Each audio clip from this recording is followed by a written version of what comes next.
안녕하세요. 이번 시간에는 100m 달리기에 대해서 이야기를 나눠보도록 하겠습니다. 여러분들 100m 달리기를 그냥 단순한 운동이라고 생각하는 친구들이 많을 것 같아요. 어, 그런데 생각보다 굉장히 과학적인 요소들이 많은 그런 운동입니다. 그래서 선생님이 할 얘기도 많은 거고요. 오늘 그런 과학적인 요소들, 그런 것들을 한번 선생님이랑 천천히 한번 이야기 나눠보도록 하겠습니다. 그럼 그림을 보면서 선생님이 천천히 설명을 하도록 할게요. 자, 여기 스타팅의 자세의 모습이 나와 있죠. 자, 먼저 스타트에서 적용되는 과학적 원리 첫 번째로는 작용, 반작용의 원리가 있습니다.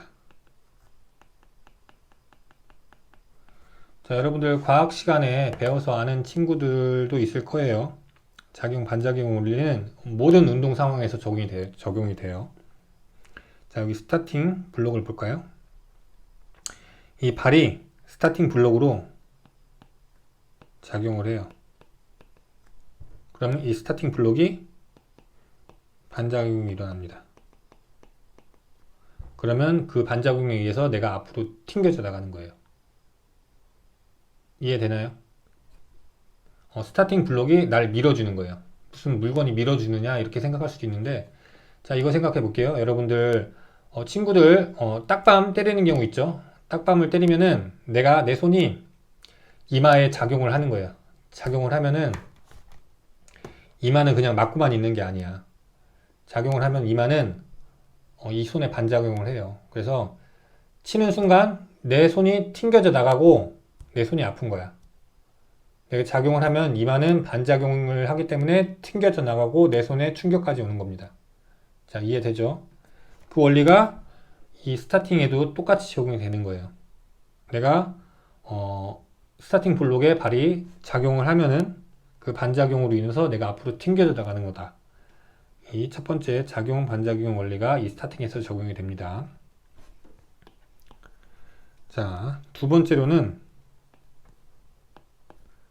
안정성. 자, 안정성이란 뭐죠?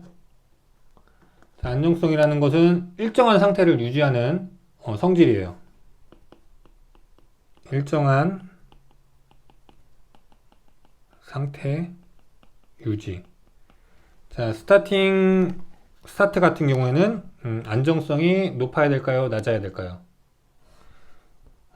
스타트 같은 경우는 안정성이 낮아야 유리합니다. 그 이유는 뭘까요? 스타트는 가만히 있어야 되는 게 아니야. 앞으로 빨리 튕겨져 나가야 됩니다. 그렇겠죠? 그래서 안정성이 낮아야 되고, 안정성을 낮게 하기 위해서는 어떻게 해야 되나요? 일단은 기저면이라는 게 있어요. 기저면이란 면적을 말해요. 바닥에 닿는 면적. 이 면적이 어때야 될까요? 기저면이 좁아야 안정성이 작아집니다. 그렇죠? 이 면적이 좁을수록 안정성이 낮아져요. 이게 더 안정적으로 보이잖아요. 그 다음에 무게중심. 무게중심은 높아야 됩니다. 자, 이걸 생각해 볼게요. 키가 큰 친구랑 키가 작은 친구가 있어요. 누가 안정적이에요? 그렇죠. 이 친구가 더 안정적이에요. 넘어질 확률이 키 큰 친구가 더 높은 거예요. 그렇기 때문에 무게중심이 높아야 된다는 거. 그 다음에 세 번째로는 이 기저면과 무게중심의 관계예요. 자, 무게중심이 이 기저면의 가운데 있는 것보다는 이 가장자리에 있는 게 훨씬 더 불안정적이에요. 그래서 앞으로 좀 더 튕겨 나갈 수 있는 거예요. 그렇기 때문에 이 스타트 자세를 보면은 앞으로 쏠려 있는 거죠. 앞으로 쏠려 있는 거예요, 지금. 이해되시나요? 그리고 그 다음에는 질량. 질량은 가벼울수록 안정성이 낮습니다. 당연하겠죠. 친구와 가벼운 친구가 있어요. 가벼운 친구가 날아갈 가능성이 높은 거예요. 자, 결론적으로 일단 기저면이 좁아야 되고 무게중심이 높아야 되고, 그리고 무게중심이 기저면의 가장자리에 있어야 되고, 그리고 질량은 가벼워야 스타트를 빨리 할 수 있다는 겁니다. 그래서 이 세 가지의 스타트의 차이점은 번치 스타트가 가장 안정성이 낮아요. 그래서 가장 빠르게 앞으로 튕겨져 나갈 수 있는 거고, 상대적으로 일롱게이티드 스타트가 가장 느립니다. 스타트는. 하지만 이게 어렵다는 게 번치 스타트는 어렵겠죠. 어려워요. 일롱게이티드는 상대적으로 쉽다. 그래서 초보자들이 하기 쉽고 번치 스타트는 숙련자들이 한다. 이런 차이점이 있습니다. 자, 여기까지 이해가 되죠? 자, 그러면은 이제 달리기 구간을 보도록 하겠습니다. 이 달리기 구간은 다리의 파워와 보폭과 보수의 조화가 필요합니다. 자, 다리 파워가 일단 좋아야 된다는 거는 뭐 두말할 것도 없죠. 그 다음에 보폭과 보수의 조화인데, 보폭은 요걸 말해요. 보폭. 자, 보폭이 커지면은 보수는 줄어들겠죠. 보폭이 줄어들면 보수는 많아지고. 그렇죠. 이 적절한 보폭이 중요한 거예요. 이 보폭 같은 경우는 다리 길이, 그 다음에 고관절의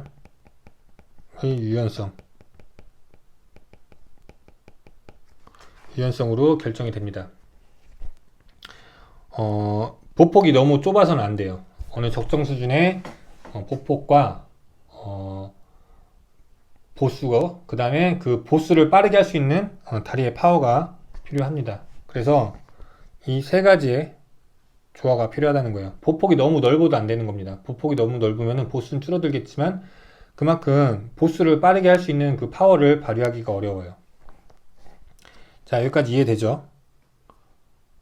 보폭과 보수, 다리 파워의 조화가 필요하다는 것. 자, 그 다음으로는, 자, 달리기는 다리로만 하는 게 아니에요. 팔의 스윙도 중요합니다. 자, 팔의 스윙이 어떤 역할을 하느냐? 자, 다리를 이렇게 들잖아요. 다리를 들면은 몸이 회전하게 돼 있어요. 회전해. 자, 여러분들 한번 다리 들어봐요. 그럼 다리가 몸이 회전을 해요. 그때 반대쪽 팔을 해주면서 어떤 역할을 할까요? 몸의 신체의 균형을 잡아주는 역할을 합니다. 일단 팔을 스윙함으로써. 팔을 스윙하지 않고 다리로만 달리면은 몸이 균형을 맞지 않기 때문에 훨씬 안 좋습니다. 팔을 스윙함으로써 균형을 맞춰준다는 거. 자, 그 다음에 팔의 이 강력한 스윙은 또 어떤 역할을 할까요? 그렇습니다. 팔의 스윙으로 생기는 운동량은 이 몸으로 신체 전체로 전이가 돼요. 그래서 선수가 다리를 뻗어서 신체를 앞으로 추진하는데 도움을 줍니다. 이 전방 스윙은. 자, 그 다음으로는 이제 스윙을 할 때 이렇게 하는 스윙 하는 사람이 있을 거예요. 이렇게 달리기 하는 것보다는 앞뒤로 스윙을 해야 됩니다. 자, 그 이유는, 자, 이렇게 스윙을 하면은 몸의 균형이 몸을 고정시키지 않고 계속 왔다 갔다 해요. 반면에 이렇게 스윙을 하면은 몸을 고정시켜 주기 때문에 앞으로 달리는데 훨씬 도움이 되고, 결승점을 향해서 직선으로 달리는데 도움을 줍니다. 그래서 이렇게 달리는 것보다는 전후방으로 스윙을 해야 된다. 그 점을 알아두어야 됩니다. 자, 다음으로는 근육이에요. 달리기에서 중요한 거는 다리 파워가 중요하겠죠. 그래서 파워를 사용하기 위해서는 어떤 근육을 쓰느냐. 자, 우리 몸은 크게 두 가지의 근육이 있어요. 접근과 백근. 또 백근은 또 여기서 또 두 개로 나누기도 하는데, 우리는 이렇게 접근과 백근 이 두 가지로만 구분해서 살펴보도록 하겠습니다. 간단히 말해서 접근은 지구력에 유리한 근육이고 백근은 순발력에 유리한 근육입니다. 자, 그러면은 100m 달리기에서는 어떤 근육이 발달해야 유리할까요? 그렇죠. 백근입니다. 백근이 발달돼야 유리해요. 접근 같은 경우는 근육이 쪼그라들었다 펴졌다는 속도, 수축 속도가 느려요. 반면에 백근은 빠르다. 그래서 근육이 쪼그라들었다 펴졌다는 속도가 빠르기 때문에 순발력이 큰 겁니다. 자, 그리고 산소. 접근가토는 산소를 이용하는 효율성이 높아요. 반면에 백근은 산소를 이용하기보다는 우리가 에너지를 발산할 때는 유산소성 시스템과 무산소성 시스템이 있어요. 자, 말 그대로 유산소는 산소를 이용해서 에너지를 발생하는 건데, 산소를 이용하다 보면은 산소가 들어가서 뭐 여러 가지 화학적 반응이 생겨요. 그래서 에너지를 발생하기까지 시간이 오래 걸려요. 시간이 오래 걸린다. 반면에 무산소성 시스템은 산소를 이용하는 게 아니라 근육 속에 ATP, PC라는 이런 것들이 근육 속에 저장되어 있어요. 뭐 인원질이라고 해요. 인원질. 이런 것들이 저장되어 있는데 이런 것들은 그 산소를 이용하지 않아도 그냥 한꺼번에 에너지를 발휘할 수 있는 그런 시스템이에요. 이런 것들이 이 백근 속에 많이 저장되어 있어요. 자, 이런 것들의 성질은 뭐냐? 큰 힘을 짧은 시간 동안 낼 수 있는 거예요. 그래서 단거리 운동이나 멀리뛰기 이런 운동을 할 때 에너지를 발휘하는 거죠. 이런 것들이 백근에 많이 저장되어 있기 때문에 백근이 많은 선수가 100m 달리기를 잘하는 겁니다. 이 백근과 접근은 유전적인 요인이 크다고 해요. 백근이 많은 사람, 접근이 많은 사람 이런 것들은 태어날 때부터 정해져 있다고 해요. 아버지가 뭐 100m 달리기를 잘하면은 뭐 자식도 100m 달리기를 잘할 가능성이 높은 거예요. 물론 트레이닝을 통해서 백근의 비율을 넓힐 수는 있다고 하지만은 그 한계가 명확하다고 합니다. 이 부분은 어쩔 수가 없는 거예요. 그래서 100m 달리기 선수를 한다. 그때는 이런 백근과 접근의 그 비율, 그 검사를 해보는 것도 좋습니다.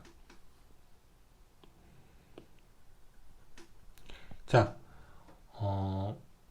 이것 말고도 되게 과학적인 그런 요소들이 많이 있는데요. 더 설명을 하기에는 좀 헷갈리거나 복잡할 수도 있을 것 같아서 여기에서 마치도록 하겠습니다. 여러분들 잘 이해가 되셨나 모르겠네요. 결론적으로 종합을 하자면은 100m 달리기를 잘 하기 위해서는 우리가 할 수 있는 최선의 노력은 일단 스타트를 잘해야 돼요. 스타트를 잘하기 위해서는 안정성을 낮춰야 된다. 아까 스타트 자세 여러 가지 있었죠. 번치 스타트, 미디엄 스타트, 일롱게이티드 스타트가 있는데 가장 빠르게 앞으로 튀어나갈 수 있는 스타트는 번치 스타트예요. 하지만은 어려워요. 많은 연습이 필요하고 가장 안정적인 일롱게이트 스타트는 초보자들도 쉽게 할 수 있다는 거. 그래서 나중에 우리가 50m 측정을 할 때 여러분들에게 맞는 스타트를 해야겠죠. 그 다음에 달리기를 할 때는 보폭과 보수의 조화가 중요한데 어느 정도 보폭을 넓게 하는 게 좋다. 그렇기 위해서는 다리 길이는 뭐 어쩔 수 없을지라도 고관절의 유연해야 달리기를 좀 더 빨리 할 수 있습니다. 유연성 운동을 꾸준히 해줘야 되고 또 가장 중요한 부분은 팔의 스윙. 분명히 이렇게 달리는 친구들이 있을 거예요. 이렇게 하는 게 아니라 전후방으로 스윙을 힘차게 해야 된다. 팔의 스윙을 함으로써 온 신체 몸에 그 힘이 전이가 되고 또 몸의 균형을 맞춰준다. 그렇기 때문에 좀 더 빠르게 달릴 수 있게 도움을 줍니다. 자, 여러분들 어떻게 도움이 되셨나요? 나중에 실제로 달리기를 할 때 선생님이 얘기한 부분을 꼭 적용해서 달리기를 해보기 바랍니다. 그럼 오늘 수업은 여기서 마치도록 하겠습니다. 자, 그럼 안녕.